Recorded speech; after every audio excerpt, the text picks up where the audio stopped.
오늘 은혜 받으실 말씀은 열왕기상 2장 1절에서 3절까지 말씀을 장기옥 집사님이 봉독해 주십니다.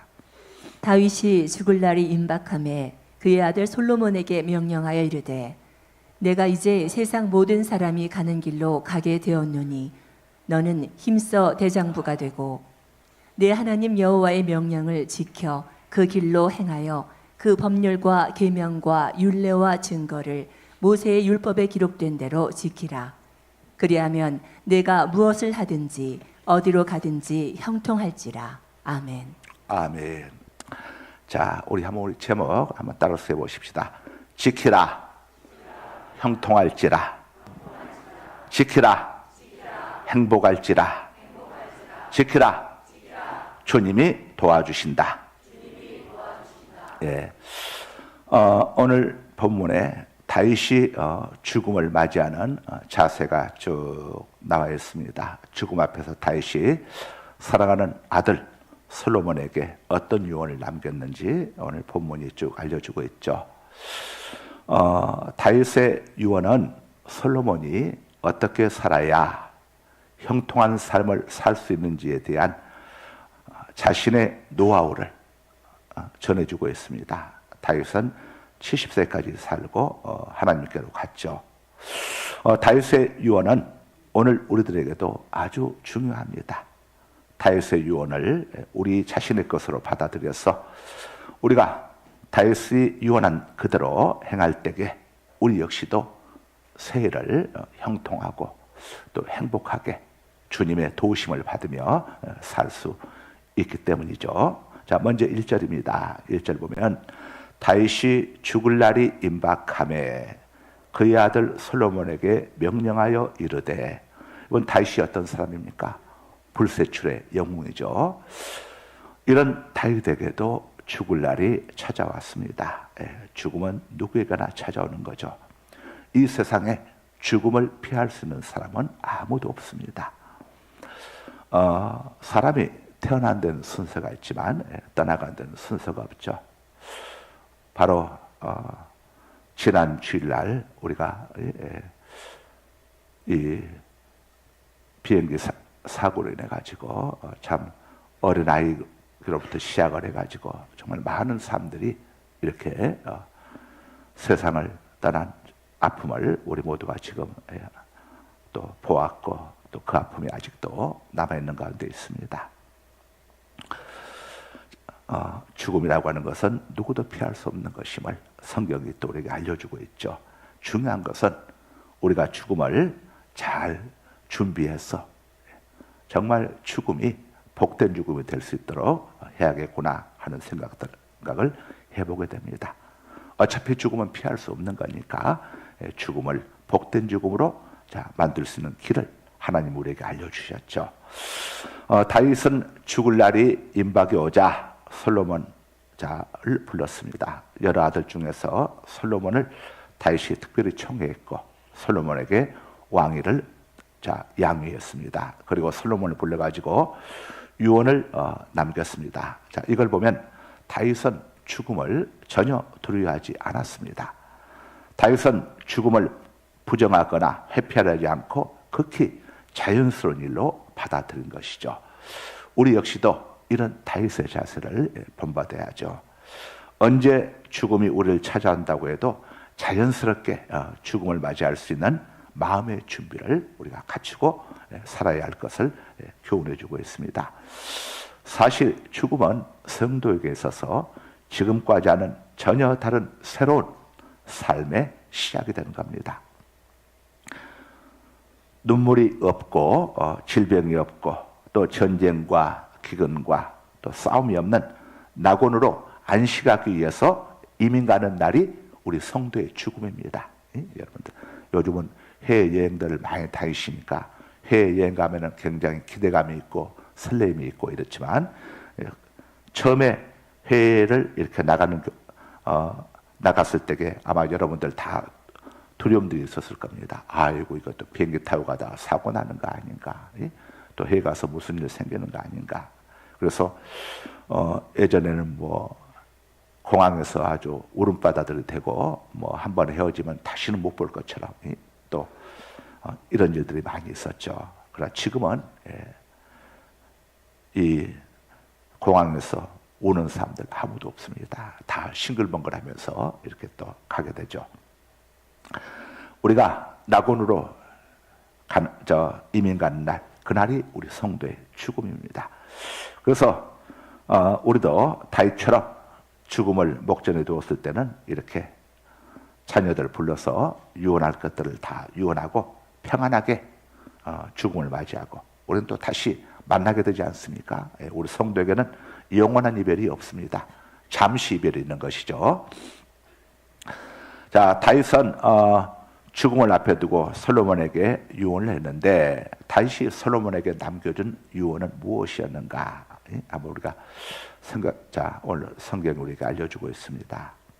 다윗은 솔로몬에게 왕자를 지키는 노하우를 전해주지 않았습니다.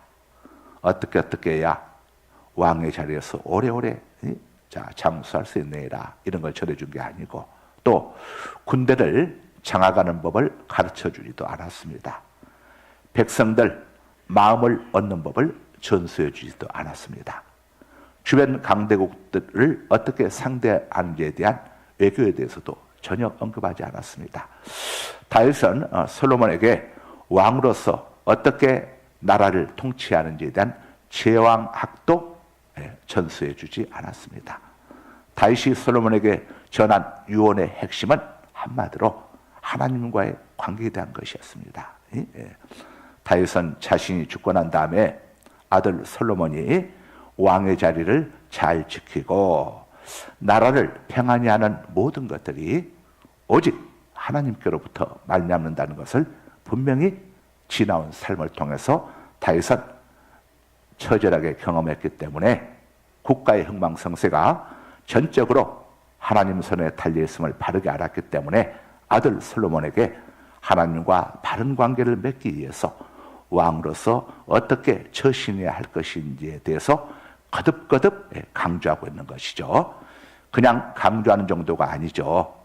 1절 하반절에 보게 되면 솔로몬에게 당부했다고 한 것이 아니라 뭐라고 나오죠? 명령했다고 합니다. 명령.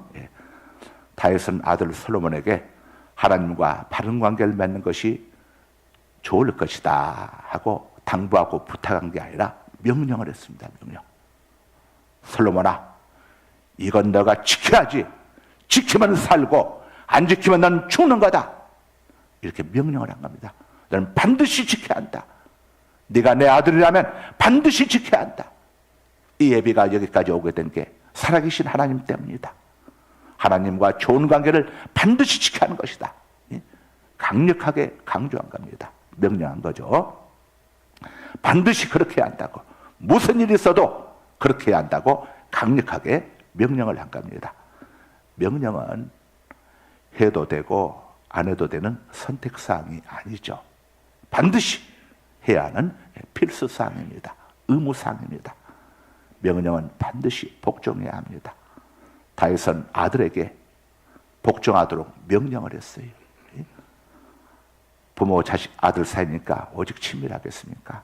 부자 유친 부모 자식 간에는 친밀해야 한다고 하지 않습니까? 그러나 다윗은 아들에게 친밀함이 아니라 왕이 신하에게 명령하듯이 명령한 겁니다. 하나님과의 관계를 지키는 바르게 하는 것이 얼마나 중요한가 하는 것을 다윗이 지나온 그의 삶을 통해서 아주 처절하게 경험하고 깨달았다는 것을 엿볼 수가 있는 거죠.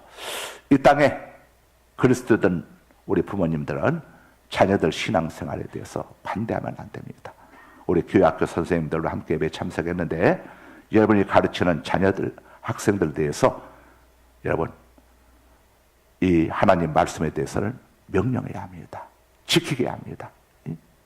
관대하게 하면 안 됩니다. 지키도록 해서 무엇보다도 우리 부모님들이 자녀들 신앙생활에 대해서 너무 관대합니다.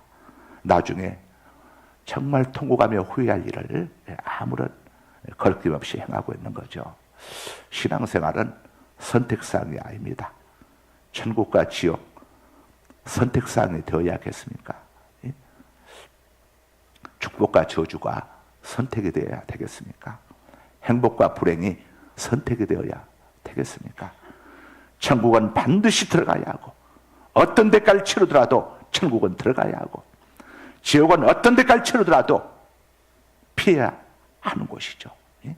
그렇게 하도록 그런 마음을 가지고 자녀들에게 부모된 여러분들이 전해야 합니다. 가르쳐야 합니다. 일전에 제가 그 조선 조총련들이 해방하고 일본 사회에도 많이 힘들었던 시절에 일본에는 우리 조총련들 많이 북한으로 이제 북송하지 않았습니까? 그때 아주 거기에서 앞장을 서서 했던 조총련계 그 간부가 자기 어머니를 보냈어요. 여동생도 보내고. 근데 북한에 가서 그 어머니를 만났는데, 북한에서 가장 최하류로 여기는, 여러분, 북한은요 계급사회입니다.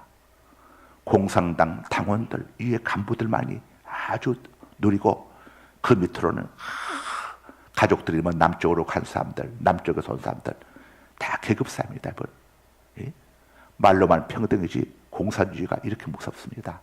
근데 맨 하층이 바로 이 일본에서 북송해 온 사람들이 맨 하층 계급을 합니다. 맨 하층 계급. 근데 그 어머니가 80대 된 어머니가 아들 손을 꼭 붙잡더니 이렇게 이야기를 하더랍니다. 예? 아들아, 왜 나를 여기 보냈냐? 아들아, 왜 나 여기 보냈냐? 그러니 그 아들이 가슴이 미어지다는 거야. 예? 이제 양반이 이제 그걸 깨닫고 나서 이제 거기에 대해서 이제 그 내용을 제가 이제 봤는데, 여러분, 아들아, 왜 날 이곳에 보냈냐? 바꿔 말하자면, 아들아, 왜 내가 여기 오는 것을 막지 않았냐? 왜 막지 않았냐? 왜 붙잡아 주지 않았냐? 여러분, 이게 그 사람만의 고백이겠습니까? 훗날 예? 누가복음 16장에 보게 되면 지옥에는 부자가 나고는 나사로를 보고 서로 말도 하지 않습니까? 예? 아들아, 나 왜 너 나한테 이런 지옥이 있다는 것 똑바로 이야기해 주지 않았니? 예? 만약 이렇게 한다면은 여러분들 가슴이 어떻겠습니까? 예. 우리는 무슨 일이 있어도 우리의 자녀들, 가족들이 하나님과 무관한 자들이, 무관한 사람들이 되지 않도록 해야 할 책임감이 먼저 구원받은 우리에게 있다는 사실을 우리가 꼭 기억을 해야겠지요. 다윗은 솔로몬에게 하나님과 바른 관계를 맺으라고 이렇게 유언을 했는데, 그 유언의 내용이 세 가지입니다. 첫째, 2절이죠. 힘써 대장부가 되라고 이야기했습니다. 자, 대장부. 모든 지킬 만한 것 중에서 가장 중요한 것이 생명의 근원이 마음을 지키는 데 있다고 하지 않습니까? 힘써 대장부가 되라고 하는 것은, 솔로몬아, 네 마음을 지켜야 한다.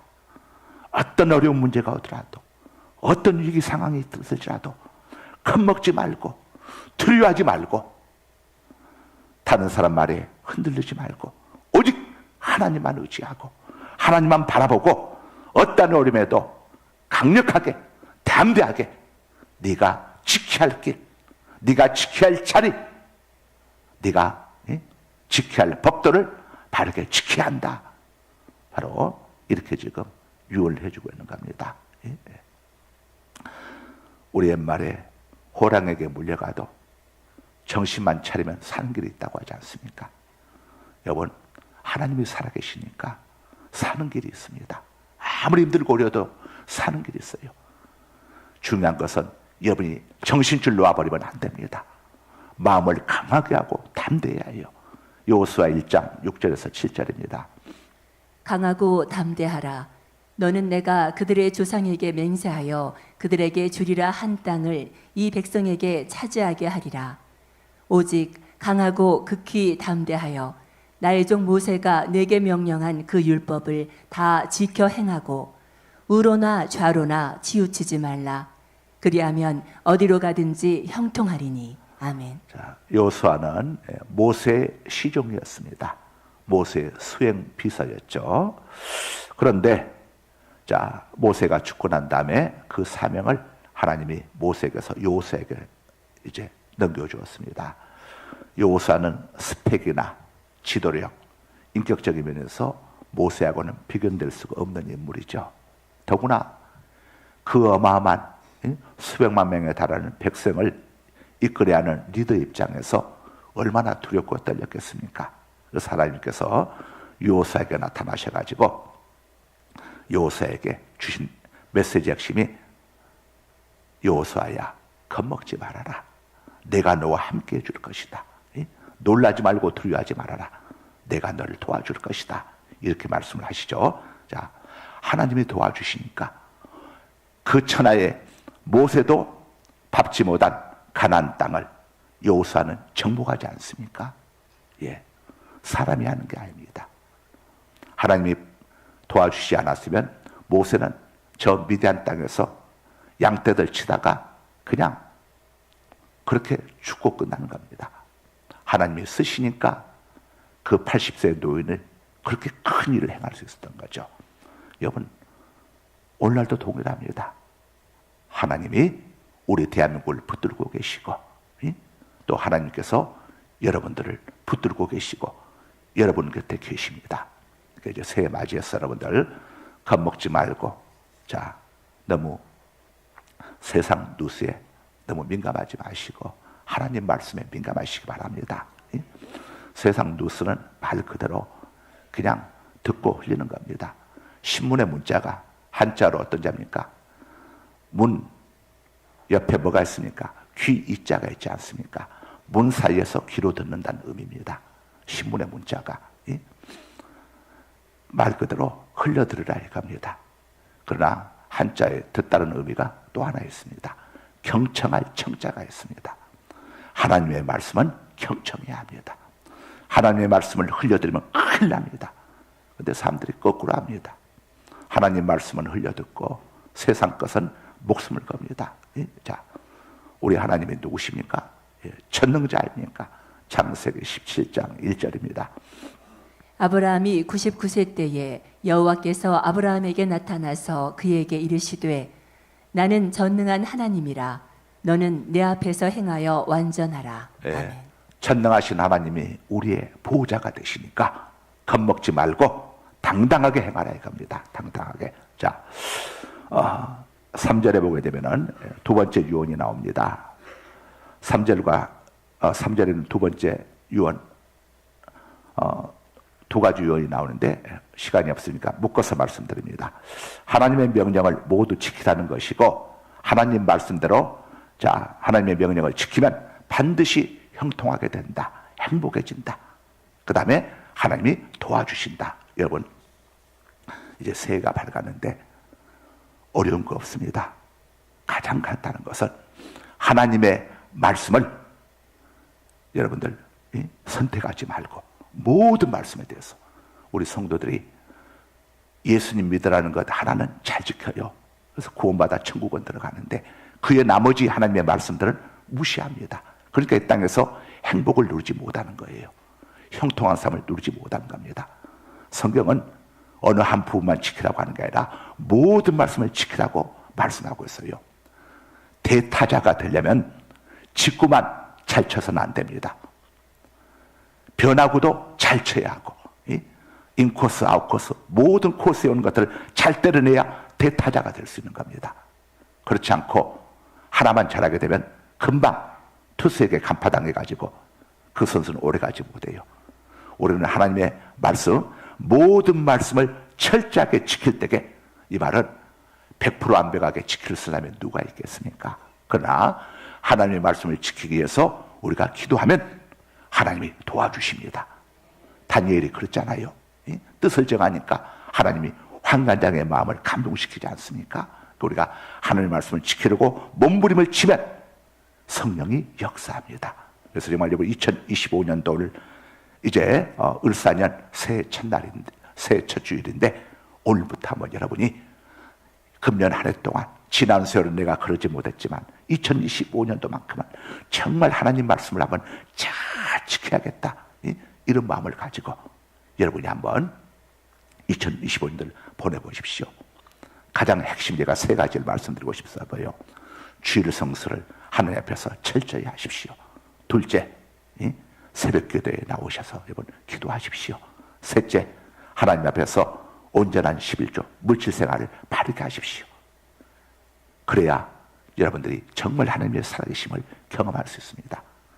우리 살라누 맹사가 이제 3월 27일 날 있습니다. 다음 달에 2000포를 그번에 이제 16년 차 하게 되는데, 이 쌀 2000포 기증하시는 권사님이 찢어지게 가난했는데 시골교회에서 쌀 2대밥과 미역 받아 먹고 살아났어요. 그리고 목사님 찾아가서 제가 정말 복받아서 행복하게 살고 싶고 많은 사람을 돕고 싶은데 목사님 방법을 가르쳐 주세요. 그랬더니 그 목사님이 제가 말한 세 가지를 알려줘서 자기가 그대로 행했답니다. 그래서 이렇게 복을 받고, 정말 하나님께서 자녀들에게도 복을 주시고 자기도 복을 주셔가지고, 이 살라누 행사 때 여러분 우리 권사님 보신 분들 알지만 그 양반 나이가 70대 중반인데 얼마나 소녀처럼 해맑습니까? 그리고 자녀들이 미국에서 아들, 딸들이 와가지고 엄마가 하는 일을 응원해 주는 거예요.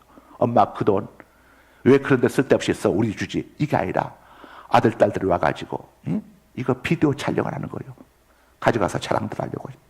야, 여러분 정말 2025년도 우리가 행복한 삶, 행통한 삶, 하나님께 복을 받는 삶, 다른 거 없습니다. 하나님 말씀을 지키는 데 있다는 걸 꼭 기억하시길 바랍니다.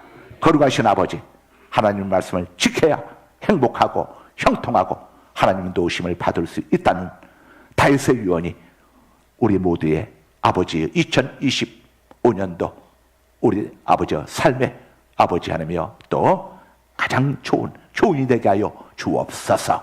예수님 이름으로 기도드립니다. 아멘.